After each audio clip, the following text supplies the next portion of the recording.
We have with us Paul Collier, who is now in Lisbon to talk about fragile states and the issues regarding natural resources.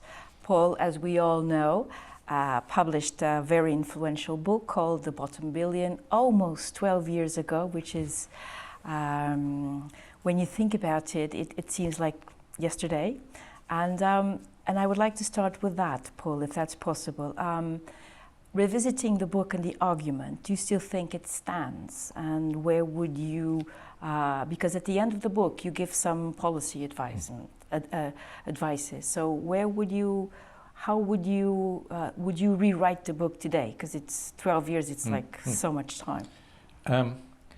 Look, I've obviously learned a lot more since, but unfortunately, I think the basic thesis of the book was not only right then, I think it's actually still right.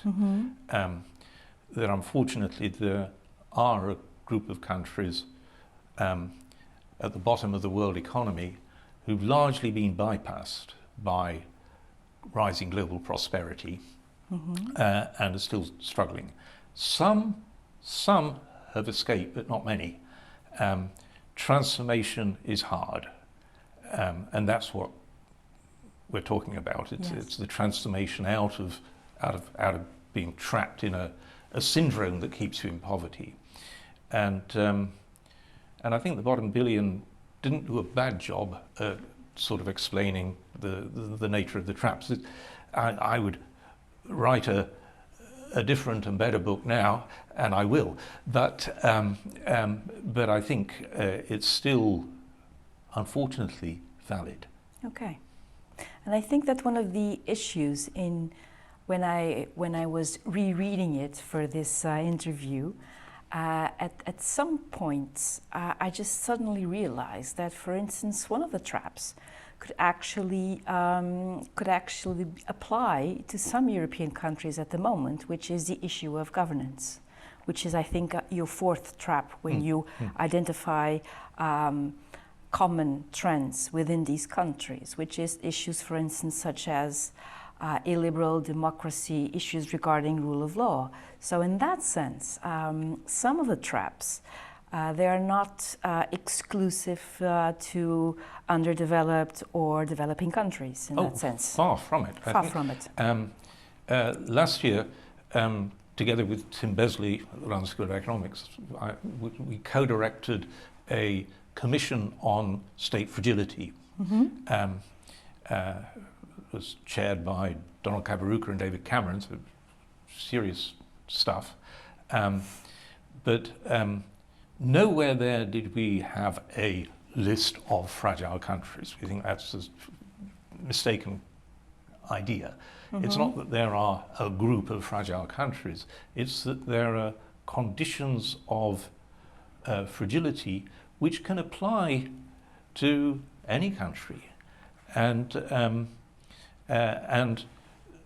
some of the problems which I've been seeing and studying for 40 plus years in poor countries, as you imply, are now starting to develop in OECD countries. It's not just the governance, it's these widening rifts, both economic rifts between people and psychological rifts, where people no longer see themselves as having a shared identity with their fellow citizens, and this is the beginnings of a very dangerous process, I think, if it's not corrected. I think Europeans imagine and Americans imagine that there's some sort of gold dust in the European and North American. Immune to everything. Yes. We're for some reason wonderful and always will be. And the problems of the rest of the world are just their problems. But they're generic problems that can happen in any society. And they're now starting to become important in our own societies. Which is why I turned from the Bottom Billion to your last book, right? Indeed. The future of capitalism, facing the new And I couldn't have written The Future of Capitalism Facing the Anxieties without 40 years of experience on the because in the poorest countries, this is what's happening in our own countries is sometimes very starkly visible. The divisions of us versus them, the sense of grievance against some other group. The collapse of the centre yes, or the moderates. Absolutely. And though to be fair, some of that rhetoric of the extremes is actually compounded by the new technology. Yes. I mean, the Silicon Valley wants to claim it's saving the world, but in some sense it's actually doing the opposite. It's some very dangerous stuff going on. I would agree with you. It's not my own research, but what others have shown is that the algorithms that sort of Facebook and Google are using, this amazing technology, the algorithms are a complete black box, artificial intelligence with plus 1 billion bits of data have cracked the problem of that Facebook and Google need to have cracked. But the problem they need to have cracked is not how to make the world a better place, it's how to keep people on that screen. Because the longer they're on screen, the more ads they sell. And they've discovered the way to keep people on that screen is by entertaining them and feeding them what they want to hear. Worse than that. Worse than that. Things that they'll find intriguingly outrageous, intriguingly sensational. And so if you start watching a Hillary Clinton video, they'll feed you stuff when before long you're watching conspiracy theories. If you start watching a Trump video, before long you're into Islamophobia or something, and so this polarizing. Now, of course, in America, in Europe, it's worrisome, it's certainly irritating, but we've got other sources of good information. But in the sort of countries that I work on, where all people depend on for knowledge is go on the internet, right? There, this polarizing force has a greater impact. Yes, there's no countervailing force of the center ground truth. And so it's very, very dangerous. And the fools in Silicon Valley are so ignorant of the consequences of what they're doing, they don't even realize it. Right? They're now proposing to set up an international currency, the Libra, right? Called Libra because freedom. Freedom from what? Freedom from government, which is the problem, right? And who's it going to be run by, the Libra? A bunch of big corporations. Oh, we can trust them, can't we, right? I mean, this is ethically disgraceful, this purposive dismantling of government in the commercial interest of a handful of companies. We need to do something about it. No, I think, and even all of that has huge impact in the political process also, in the sense that we were talking before about how in some countries it is the center left that's collapsing, in other countries it's the center right that's actually collapsing. That's right. And here in your book, what are the advices or the clues that you can give us into, in a sense, construct a bridge across this increasing polarization that we see in many issues, political, economic, social, and I think one point that you do focus very well, it's the resurgence of the grievances narrative. Yes, that's right. So the book is really an attempt to re-establish the centre, not an apologetic centre, it's what I call a hard centre. Hard centre. Yes, a hard centre that commands the centre ground and makes the others look the wretchedness that they are, right? And the essence of the hard centre is healing the new anxieties. The subtitle of the book, yes. Facing the New Anxieties. So what are these new anxieties? Periodically capitalism derails. It's its nature to derail. That doesn't mean we need to get rid of it. It's the only system we've had which is capable of driving up all living standards. But it doesn't do that on autopilot.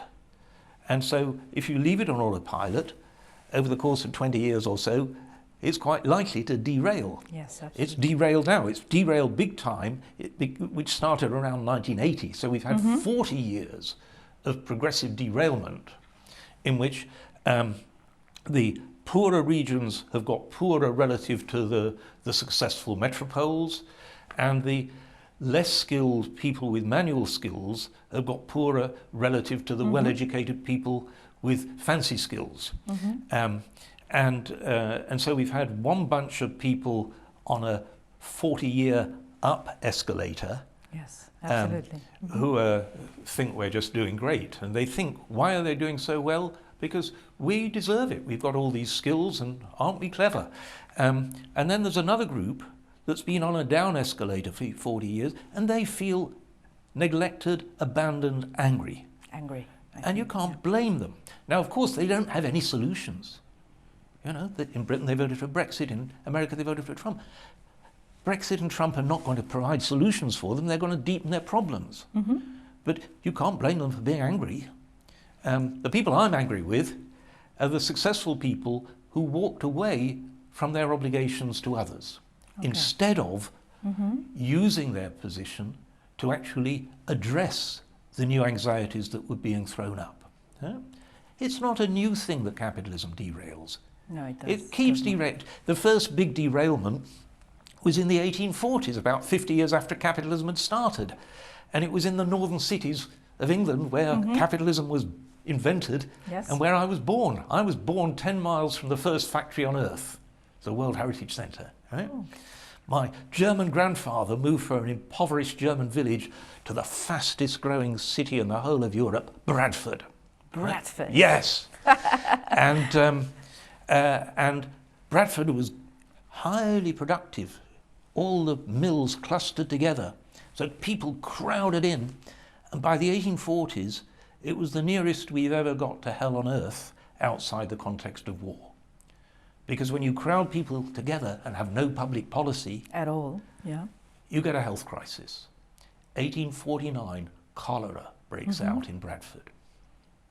Now the Mr. Big in Bradford, the local billionaire, he owned the main factories, he was the mayor, he was also the local MP, he was Mr. Big, tight as salt, right?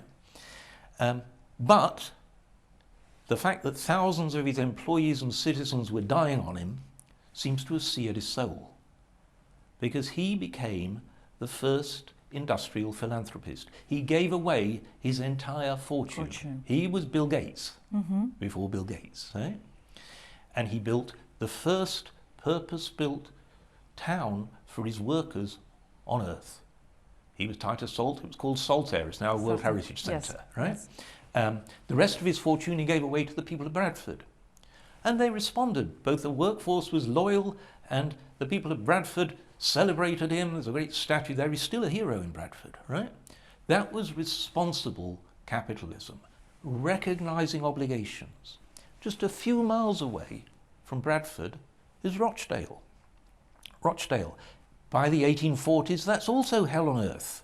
And their families get together and they say, we're facing these new anxieties, we better club together to try and deal with them. And so what happened in Rochdale was what's called the Rochdale Pioneers. It was the world birth of the cooperative movement. Yes. And you know, if on average life expectancy in those northern cities fell to 19 years. By 19 on average you were dead. And so one of the big concerns was, are you going to get a funeral? So the cooperative movement became the biggest funeral director in Britain. Another question was, where are you going to live? So in Halifax, another northern town, they banded together and created a building society, a savings and loan, a mini bank. It grew to be the biggest bank in Britain. Yes. as a cooperative. Was then handed over, demutualised, handed over to the brilliant financial community in the City of London, and in 25 years they took it from being the biggest bank in the country to bankrupt. Right? It had taken 150 years of the cooperative movement to build it, and 25 years of these whiz kids to bankrupt it. Right? So that was the proper, pragmatic, ethical responses to a derailment in the 1840s. And the tragedy is that the derailment that started in the 1980s, this time we've not been pragmatic. We've not done anything about it. And your book tries to address that precisely. Yes, it tries to explain why we had this neglect, which was political, but also what we can do. It is perfectly fixable, these new rifts, just as the health crisis in the industrial cities was perfectly fixable. Right? There what we needed to do was put in sewage that separated the drinking water from the sewage, right? And we needed clean this and clean that. And gradually that was done. But this time nothing's been done. We need to redistribute productivity spatially so that where people belong, they can get some productive jobs. Mm-hmm. That's perfectly feasible, but it takes active public policy. The answer in Britain can't be the only productive jobs are in London. That won't work. No, that can't work anywhere. No, right? The country is not London. Yes, and so we've got to have an active policy that takes productive jobs to each region, so that each region has a productive city. That's perfectly feasible. We actually know how to do that. It's just we've not done it. Mm. And the other side of the chain is what I call the social maternal chain of how do you turn a baby born with a brain but no mind into a 24-year-old that's equipped with a mind. A brain is an individual endowment. A mind is a social construct. And we want a 24-year-old that's got a mind that equips them to be productive and motivates them to contribute to society. I think that's perhaps one of the greatest tasks of universities and schools today. Yes. Even more so. Yes, but let's think, how do you turn that baby into a productive 24-year-old that's ethically motivated to want to contribute? And we can split it into 4 phases. First phase, from age 0 to 3. There's only one system that we know works and has ever worked. It's called the family. Family. Yeah. Yes. And so we need to strengthen families. Britain's done a terrible job of actually weakening families. Things that are called children's rights are actually just transferring rights from the family to bossy people in social services who are then in turn bossed around right up the top of the system. And the hierarchical system in Britain is basically keep scandal out of the newspapers. Right? And so everybody's subject to targets and performance monitoring, no trust in the system. So 86% of a social worker's time is spent administering the system. There's only 14% of a social worker's time spent with a family. But what is that 14% spent on? Getting the data off the family to feed the 86% of the form filling. Right? The central role of social workers in that system is scrutiny of families. If you're scrutinizing a family, the family can't trust you. And so these highly stressed families with difficult kids that need help, instead of help, they're being bullied. Right? Britain's taken 70,000 kids off troubled families, and then it doesn't know how to look after them. Right? It puts them in temporary paid care, which is, if you think about it, cannot possibly work, and it doesn't. So that's reforming the system, what I call social paternalism, supporting families 0 to 3. We know that if a kid's damaged by 3, it's largely irreversible, actually. Then from 3 to 6, in my experience, the best system in Europe is the École Maternelle in France, where people, it's free, it's standard. Because it's free and it's standard, everybody sends their kids there. Because everybody sends their kids, the poorest families send their kids. what you learn in École Maternelle, you learn to be socialised. Then from 6 up to 17, the best in Europe, I think, is Finland. And Finland, the system is you just make teaching a very prestigious profession, well paid, and then you trust the teachers, because they've got all the tacit knowledge. And we all know that a good teacher can make a difference in your life. Exactly. It did in mine. And in mine. Absolutely. You know, both my parents left school, they were 12. I was saved by a good teacher who inspired me, you know. So Finland does it. Britain doesn't. Britain does almost the opposite. Teachers are at the bottom of this monitored paternalistic system where you get bonuses for performance, but you're monitored, you're not trusted. And then it flows through the children. Test, test, test, test. The Finns only test the children at the end in the PISA scores. Yes. But very embarrassingly, they perform up there and Britain's down here. Yes. And then final step. So we've gone through the family, So 0 we get to to 3, college. the École Maternelle, and then school. Well, some form of tertiary education, but it doesn't have to be universities, you know. Britain has 3 of the top 10 universities on earth. If you're in the top part of the cognitively gifted in Britain, Britain's the best place on earth. Oh, it is. But if you're in the bottom half of the population for cognitive gifts, it's the worst place in the OECD. It's terrible because there's nothing for you. The vocational training system in Britain's collapsed. The best in Europe for vocational training is Switzerland. Switzerland also has a world top 10 university, but 60% of Swiss kids choose the vocational route. It's equally prestigious. You can end up being the chief executive of the Swiss bank through the vocational route. Right? The vocational route is you get a prestigious credential, it's 3 or 4 years, it's paid. It's wildly expensive. Half of the costs are paid by firms. Because firms have an interest in having professionals. My Absolutely. goodness, Yes. they make sure that those kids are taught skills that are useful for that firm in that city now. And so, because the firms have got a skin in the game, they're involved. We could do that. Every country in Europe could build that social maternal chain with best in class all the way along, right? And of course it would have to be fine-tuned for the conditions in the country. And that would be a process of social learning. We'd learn what worked.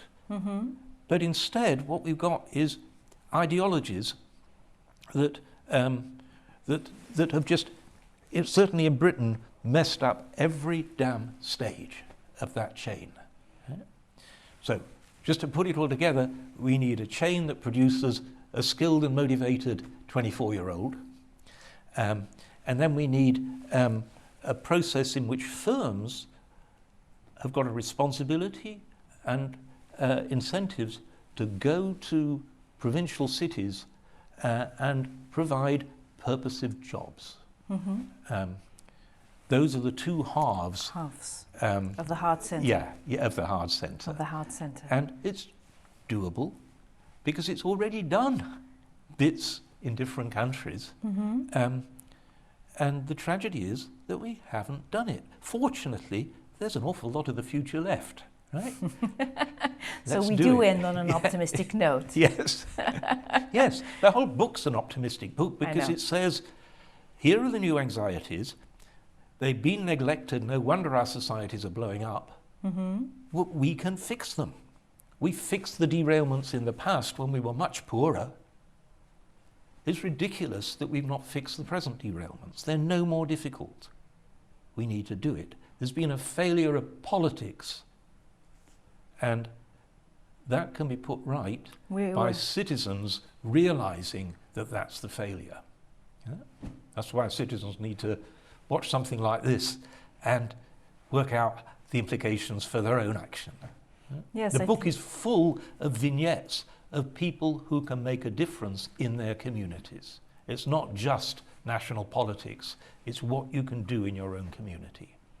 Yes, I think that's probably one of the pillars of your book, and of a way of, you know, getting across what is sometimes thought of as something outside of these developed societies. But at the end of the day, when we look at history, we see that at some point developed societies become complacent. Yes. And in that sense, I think that your book is a good reminder that we don't have the luxury to continue to be complacent. We need to get our hands on the job and do it ourselves. In the end, citizens get the country, they get the politics we deserve. Okay. I think at the moment we deserve better than we've got. Or at least we should try to do that. Yes. And Yes. we should try to change and help in any way that we can. Indeed. Thank you, Paul, so much for this wonderful conversation. And please, this is a very thought-provoking book, which I strongly emphasize that you read. And then I'm sure that if you disagree with the book, Paul will be very happy to talk and disagree with you, which I think is something that you do very well. Thank you very much. Thank you very much. Thank you.